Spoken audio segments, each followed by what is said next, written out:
The Galactic Council had a simple rule: defective cubs were to be eliminated.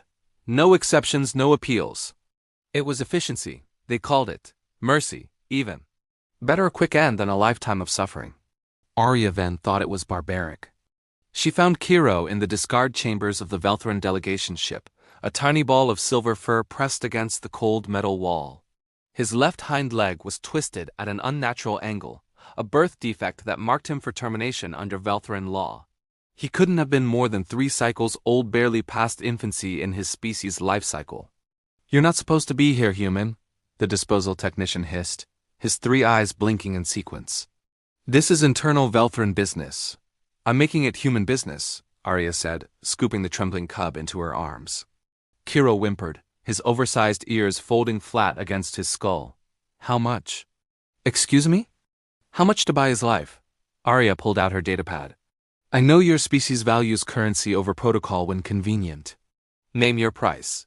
The technician's mandibles clicked in what might have been amusement or disgust. 5,000 credits. Done. Arya transferred the funds without hesitation. "Get me the release forms. Now."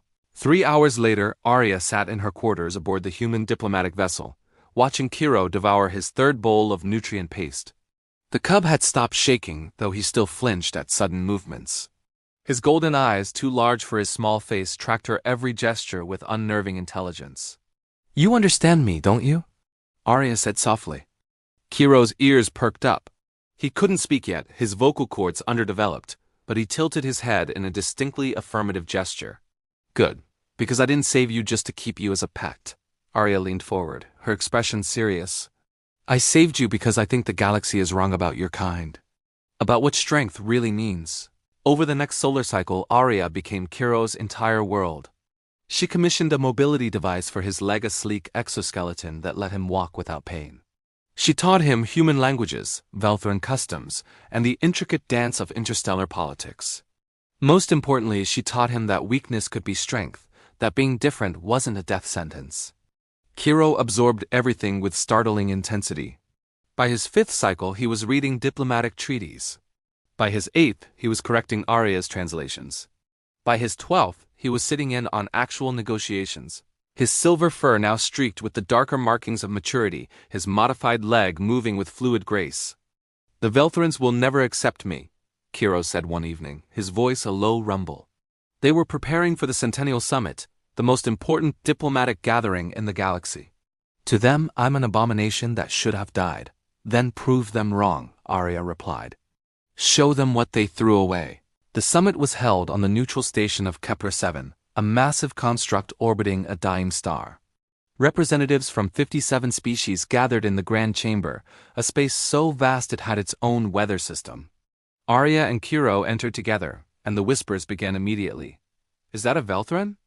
"Impossible. Look at the leg." "That one should be dead. The human is keeping it as a curiosity." "How typical." The Velthran High Delegate, an imposing female named Sareth Vel, spotted Kiro and her expression hardened.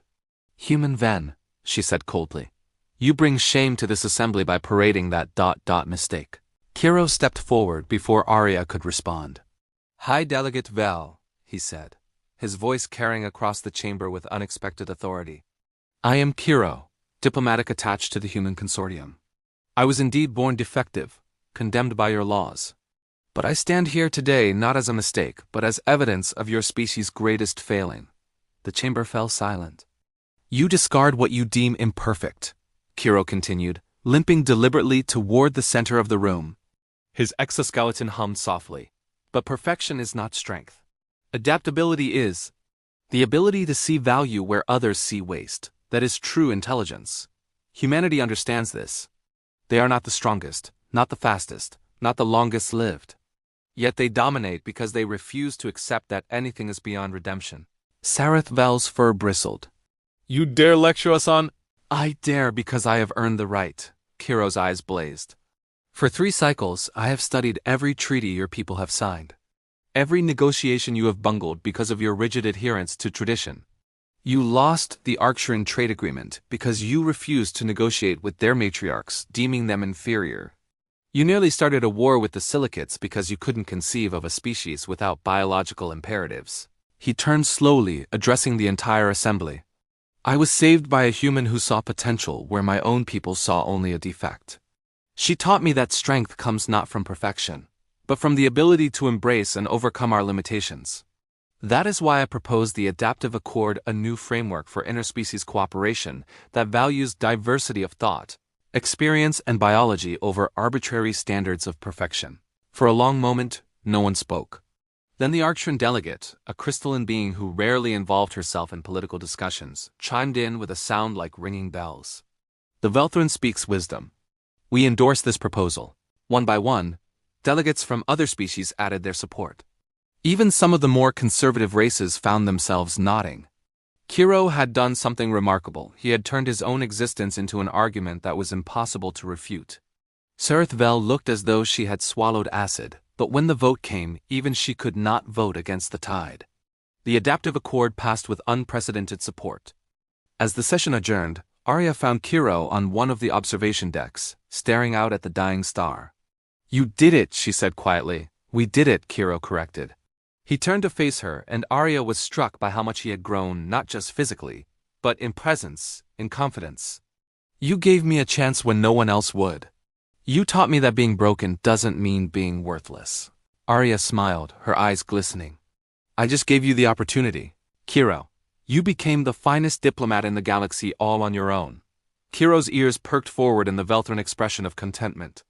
Then we make a good team, human. That we do, my friend? That we do.